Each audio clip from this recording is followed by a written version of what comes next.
Good morning, YouTube, and welcome back to Minivanning with Kathy. Hello, everyone, and welcome back to my channel.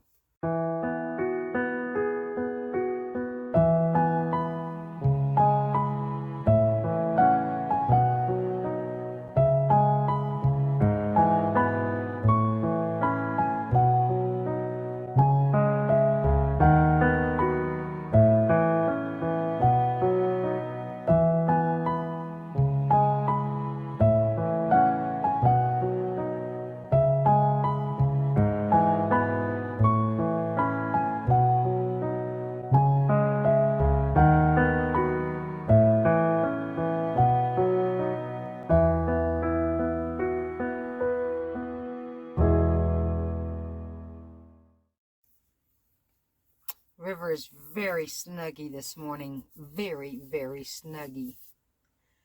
Drinking out of my Yeti cup this morning because it's storming really bad, and it keeps it warm for a really, really, really long time. If y'all don't have one of these, really long time. Well, guys, it's time for an update. Last time I was talking to you guys about what was happening as a camp host. So I have some news for you.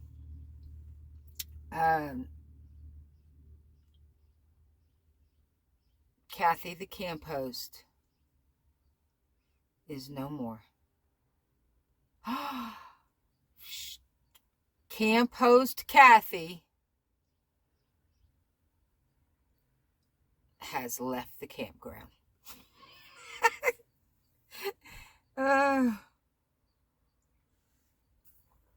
Now, I can tell you all the short version, or I could tell you the long version. I could just tell you the short version and say, let's move on.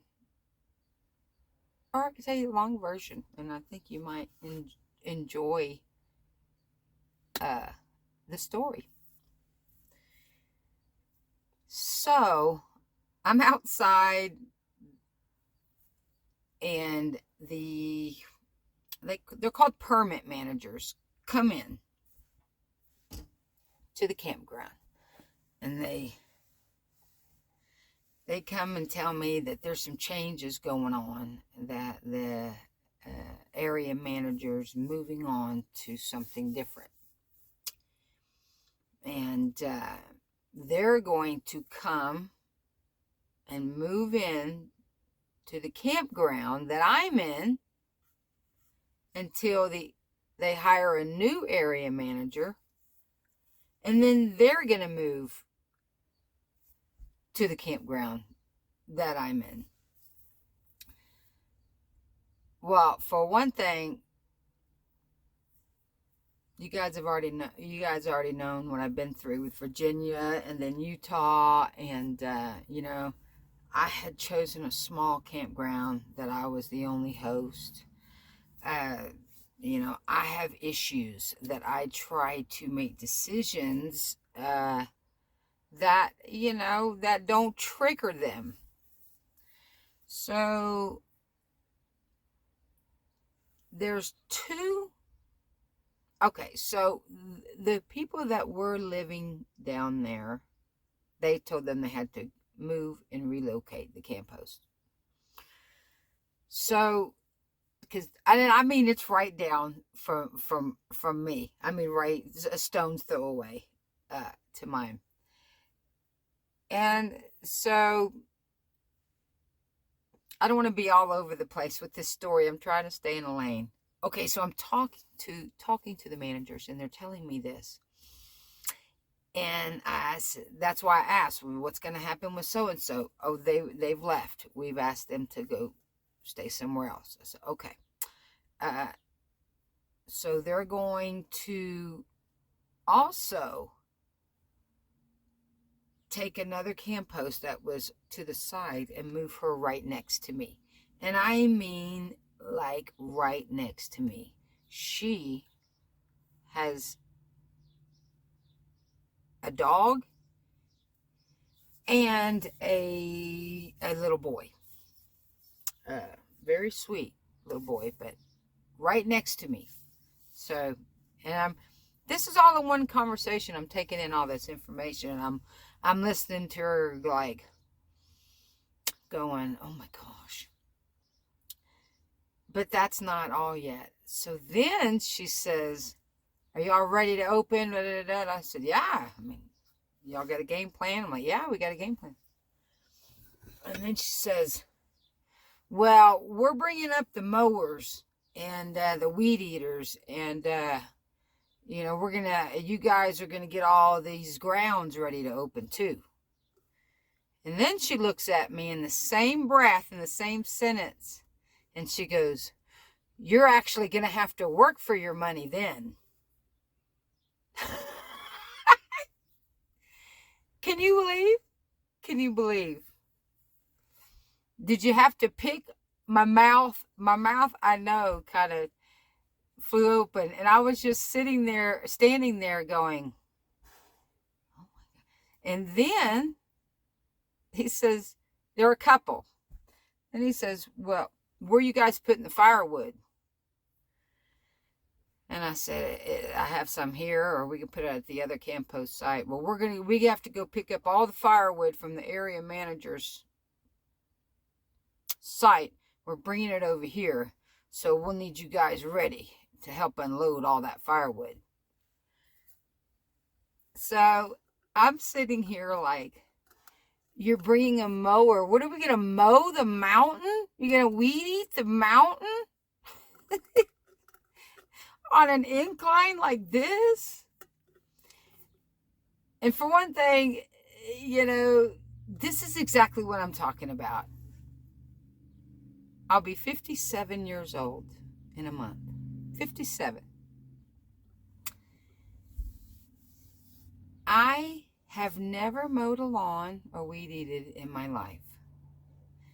I just did not grow up that way. I did not grow up out mowing lawns. I just didn't. At 57, I'm certainly not going to start now. I was still, climatizing and getting used to the area. But let me tell you what, this is exactly what I'm talking about. This is exactly what I'm talking about. If anybody ever would have said you're a groundskeeper, you have to keep the grounds, you have to do ground maintenance, never in a million years would I've taken that job. I'm not in physical shape for that. I've got a knee twice the size as the other one. I'm just not in physical condition for that at 50, almost 57 years old. But that's beside the point. The point is, that was never in my job description.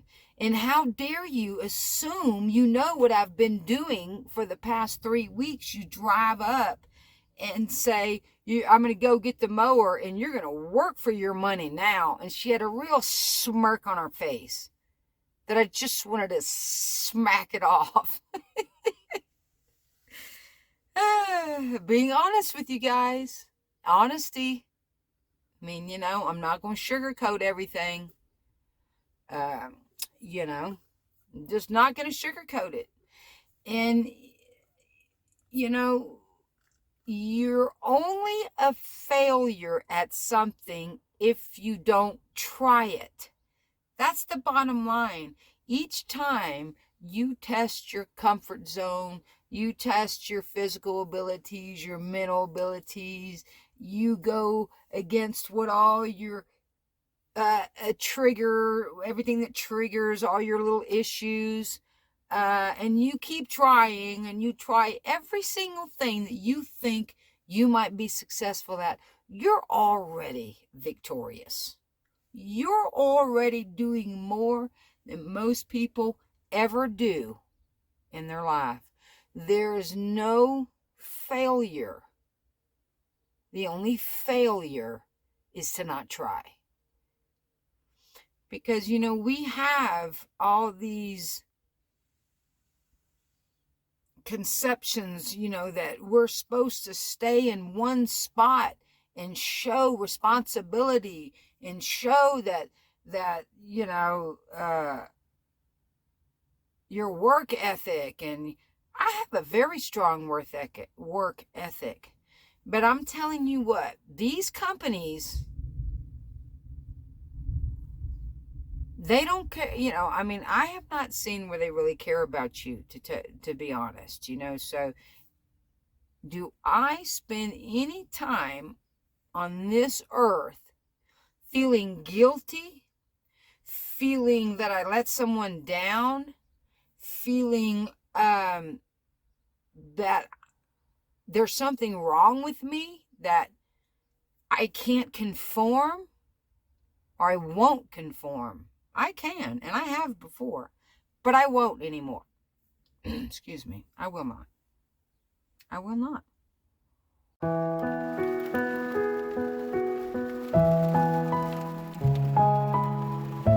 Are you scared of that rain? Are you scared? Are you all right?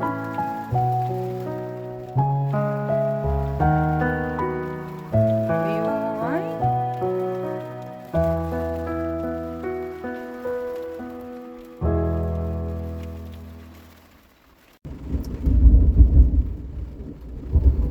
You guys hear that? We're in a storm. It's been doing this for over 24 hours now, but we're in like a bad spot right now. And one of the realities of living in a tiny teardrop, I have to go to the bathroom. I have to pee. So, in order for me to do that, I have to go. Let me show you. Wait. Oops. Over there. My bathroom fell over. My toilet paper's on the ground. And there's my toilet. And it is coming down. It's been hailing. This is out one side of my window right now. But I need to get over there. It's dry. And go to the bathroom. So, I'll be right back.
And just like that, the sun comes out. Yay! How beautiful.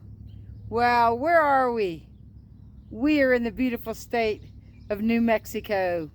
I've got 3 months to go on my state park pass, and we're going to use it. We're going to go to see the beautiful state parks of New Mexico, up north And we're going to take you along.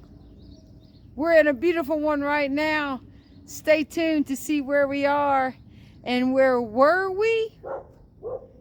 We were in the Flaming Gorge recreation area of Dutch John, Utah, in the Ashley National Forest. That's where we were. That's a tongue twister in our camp host job. Stay tuned to see where we are now. May the sun light up your days and the stars light up your nights. Until next time, YouTube, we'll see ya.